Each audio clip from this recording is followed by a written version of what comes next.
से आप फॉलो करके चलें, क्योंकि गैप बहुत ज्यादा आपको नहीं होगा रिजल्ट निकलने के बाद। और इसके बाद आपका तीसरा फेज साइको का हो जाता है। तो साइको के लिए तो बहुत दिक्कत आपको नहीं होगी, क्योंकि उस समय 10 दिन 15 दिन महीना दिन का भी समय आपको मिलेगा, तो 100% उतने समय में साइको में आप पास कर जाएंगे। लेकिन सवाल CBT 2 का आता है, तो हम स्टेप बाय स्टेप चर्चा हम इस पर करेंगे। हम देखते हैं कि हम कैसे आगे बढ़ते हैं। तो सबसे पहले तो एक मोटा मोटी जो सबको पता है कि CBT 1 में मैथ है, रीजनिंग है, साइंस है, इस तीनों का वेटेज 75 में से 65 इसका वेटेज आप समझ सकते हैं इस तीनों पेपर का कितना ज्यादा महत्व है। और 10 क्वेश्चन जो आपका जीएस से पूछा जाएगा, इस 10 क्वेश्चन में history, polity, economy, geography, current affairs, static, यानी कि 5-6 पेपर मिला करके 10 सब्जेक्ट होगा। इस बात को भी आप समझना है। हालांकि रिजल्ट के लिए आपको हर सब्जेक्ट पे पकड़ जरूरी है, लेकिन इन तीनों के बनिस्पत थोड़ा सा इसको आप नीचे रख सकते हैं। इसके बाद हम CBT 2 की बात करें, तो CBT 2 में आप देख रहे हैं कि जहां मैथ 20 क्वेश्चन पूछा जाना था, यहां आपका 25 क्वेश्चन पूछे जाएंगे। जहां रीजनिंग 25 क्वेश्चन था, तो यहां भी 25 क्वेश्चन है। साइंस के बदले में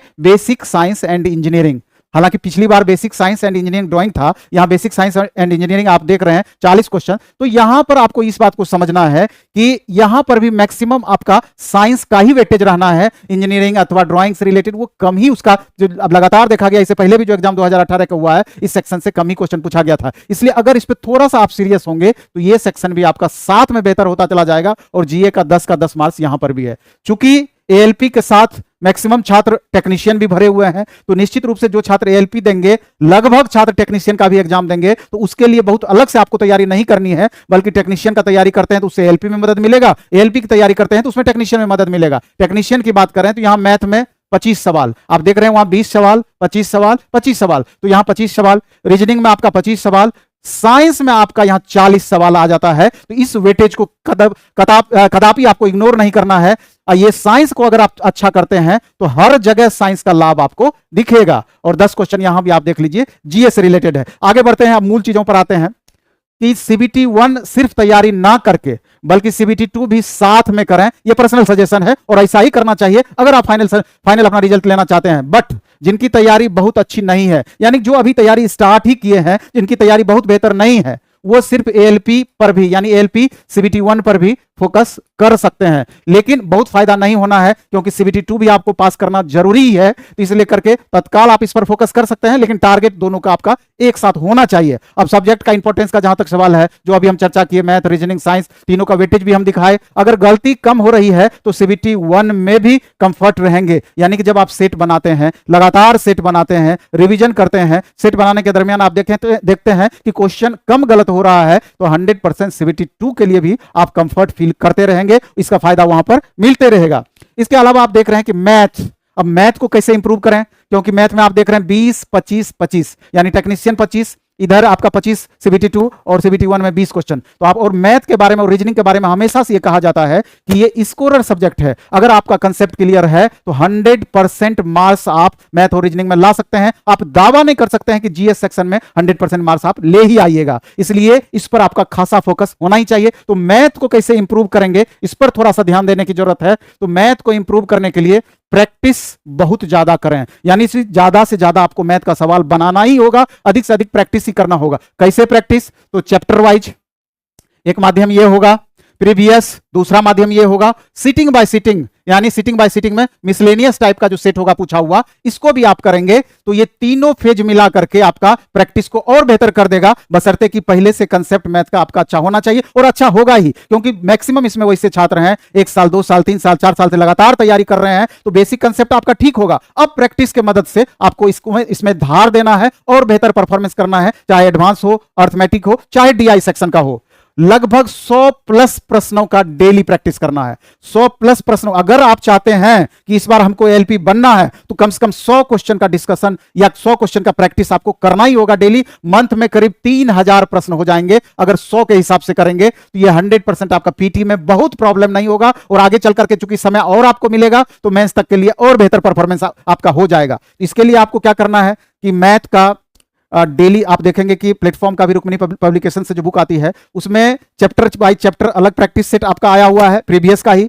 इसके अलावा आप देखेंगे कि ईयर बाय ईयर यानी सीटिंग बाय सीटिंग का पूछा हुआ क्वेश्चन अलग आपका क्वेश्चन बैंक बनाया हुआ है।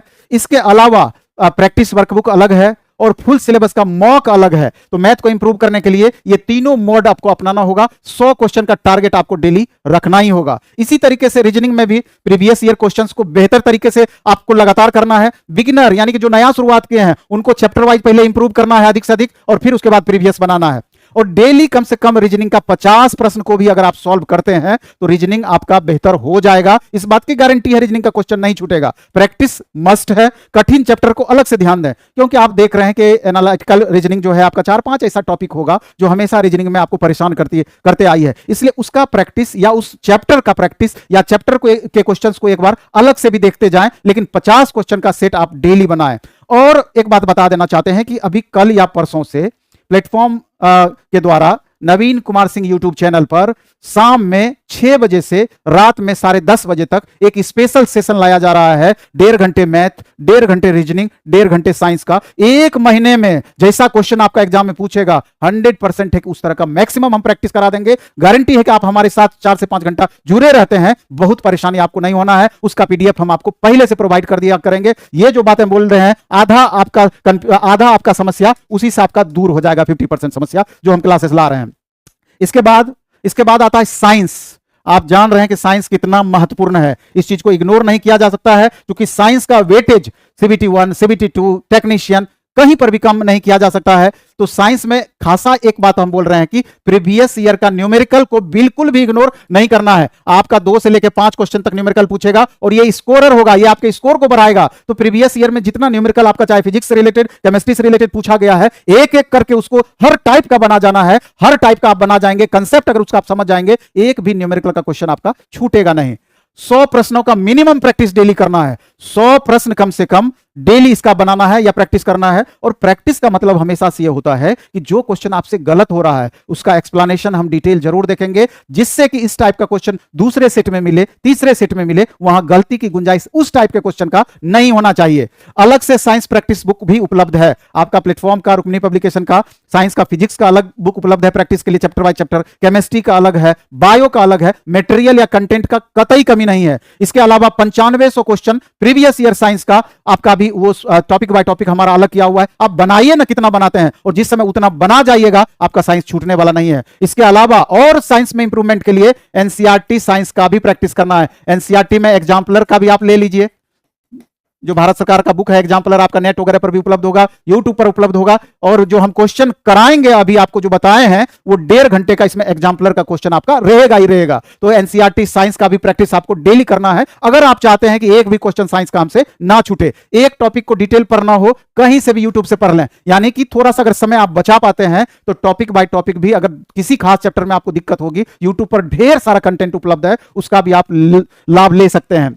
इसके अलावा करंट अफेयर्स 2 से 3 क्वेश्चन करंट से पूछेगा, लेकिन बाकी 10 क्वेश्चन में 7 क्वेश्चन में हिस्ट्री, पॉलिटी, इकोनॉमी, ज्योग्राफी उसकी चर्चा है। कोई भी मंथली मैगजीन 6 महीने का पढ़ना है, नोट्स बनाइए, सभी एग्जाम में काम करेगा। करंट अफेयर्स का कॉपी ही बना लीजिए, उससे लगातार उसमें लगातार ऐड करते रहिए। कहने का मतलब यह है कि चूंकि आप लगातार जनरल कॉम्पिटिटिव एग्जाम्स देते रहते हैं, तो करंट का आप एक कॉपी बना लीजिए, उसमें टॉपिक बाय टॉपिक अलग कर लीजिए, राष्ट्रीय, अंतरराष्ट्रीय, खेलकूद, उसमें भी आपका कोई पुरस्कार वगैरह है तो हर साल पुरस्कार ऐड होता है, तो गैप छोड़ दिया कीजिए। एक बार कॉपी बना लीजिए, उसको अपडेट करते रहिए, कभी भी आपको परेशानी नहीं होगी। ये रूल आपको अपनाना होगा। कहने का मतलब इसका कंक्लूजन ये होता है कि इसके अलावे मैथ, रीजनिंग, साइंस या करंट अफेयर्स के अलावे एक सेट प्रैक्टिस आपको डेली फुल सिलेबस का मॉक डेली बनाना चाहिए। ALP और टेक्नीशियन को मिलाकर के ही सही एक सेट डेली बनाइए। प्रैक्टिस के मदद से नेगेटिव पर भी आपका कंट्रोल होगा, और प्रैक्टिस के मदद कंट्रोल करने का प्रयास करेंगे नेगेटिव पर, और डिस्कशन आप जरूर देखेंगे। जब भी आप सेट बनाएंगे, स्वाभाविक है गलतियां भी आपसे होगी, और गलतियां होगी तो स्वाभाविक है कि नेगेटिव भी होगा, लेकिन जब लगातार आप सेट बनाते चले जाएंगे तो आपका कॉन्फिडेंस लेवल ऐसे ही बढ़ता चला जाएगा, और सब्जेक्ट पर पकड़ भी आपका बढ़ता चला जाएगा। जैसे सब्जेक्ट पर पकड़ बढ़ेगा, स्वाभाविक रूप से गलतियां कम होगी, स्वाभाविक रूप से नेगेटिव आपका कम होगा। क्योंकि 1/3 रेलवे में नेगेटिव होता है, इसलिए करके गलती ज्यादा का गुंजाइश नहीं है। नेगेटिव आपका अधिक से अधिक हो जाएगा, आपके स्कोर को नीचे लेकर चलाएगा। इसलिए एक मॉक आप डेली मारिए। प्लेटफॉर्म में भी हमारे तीनों सेंटर पर ऑफलाइन मोड में एक सेट सप्ताह में तीन दिन एएलपी का प्रैक्टिस कराते हैं, 2 दिन आपका टेक्नीशियन का, मंडे टू फ्राइडे के बीच में अलग अलग टाइमिंग है, आप देख लेंगे। और ऑनलाइन प्लेटफॉर्म, ऑनलाइन टेस्ट अपना ऐप है, वहां पर डेली आपका सेट उपलब्ध है एएलपी का, तो और उसका डिस्कशन भी 100% होता है। तो इससे आप अधिक से अधिक प्रैक्टिस करके और ज्यादा इंप्रूवमेंट ला सकते हैं, और ये पीटी से लेकर के मेंस तक, सीबीटी 1 से लेकर सीबीटी 2 तक आपका काम करेगा। चैप्टर वाइज या सब्जेक्ट वाइज एक सेट आपको डेली बनाना है, और एनसीईआरटी पर फोकस खास करके साइंस एग्जाम्पलर पर करना है। साइंस प्रीवियस या न्यूमेरिकल आपको जरूर देखना है। मैथ चैप्टर वाइज या फुल मैथ आपको उस पर प्रैक्टिस करना है। रीजनिंग 30 क्वेश्चन डेली प्रैक्टिस, वही सब चीजें हम बताए थे, 5-6 टॉपिक अलग से आपका रीजनिंग को जो बताए थे इंप्रूव करना है। तो ये छोटी छोटी बातें हैं लेकिन इंपॉर्टेंट बातें हैं। इतना करके आप 1 महीने में 100% रिजल्ट संभव है और आप ले सकते हैं, और इससे सीबीटी 1 सीबीटी 2 दोनों तैयार आपका हो जाएगा। इसके अलावे आपका टेक्नीशियन का भी इसी के साथ तैयारी होती चली जाएगी। और अगर साथ में आपने फॉर्म भरा है बिहार के संदर्भ में, बिहार एसएससी +2 लेवल, तो अगर ज्यादा समय उस पर नहीं दे पाते हैं तो कम से कम सप्ताह में 2 सेट उसका मारते रहेंगे, तब भी आपको फायदा, मतलब उसका सिलेबस आपका मेंटेन रहेगा, क्योंकि अलग बहुत ज्यादा सिलेबस उसका नहीं है। तो उस परिस्थिति में सैटरडे संडे को आपका बिहार एसएससी का फुल सिलेबस का टेस्ट ऑफलाइन मोड में हमारे तीनों सेंटर पे होता है, हजारों बच्चे टेस्ट देते हैं। और online platform, online test app पर भी सैटरडे संडे को आपका बिहार एसएससी +2 लेवल का फुल सिलेबस 150 क्वेश्चन का टेस्ट होता है, उसका डिस्कशन भी होता है। यानी सप्ताह में 7 दिन प्रैक्टिस करके 100% इंप्रूवमेंट आप ला सकते हैं। बिहार स्टेट पावर होल्डिंग का भी आपका फॉर्म भराया हुआ है, उस पर भी आप, जिनका इलेक्ट्रिशियन ट्रेड है, उस पर भी फोकस करें, 100% इसका लाभ मिलेगा। चलिए इस वीडियो में इतना ही रखेंगे। धन्यवाद, बेस्ट ऑफ लक। खूब अच्छे से पढ़ाई कीजिए, खूब मन से पढ़ाई कीजिए, और ईमानदारी पूर्वक अगर आप पढ़ाई करते हैं तो गारंटी है कि आपका रिजल्ट कतई नहीं रुकेगा, लेकिन मेहनत में ईमानदारी जरूर होना चाहिए। धन्यवाद।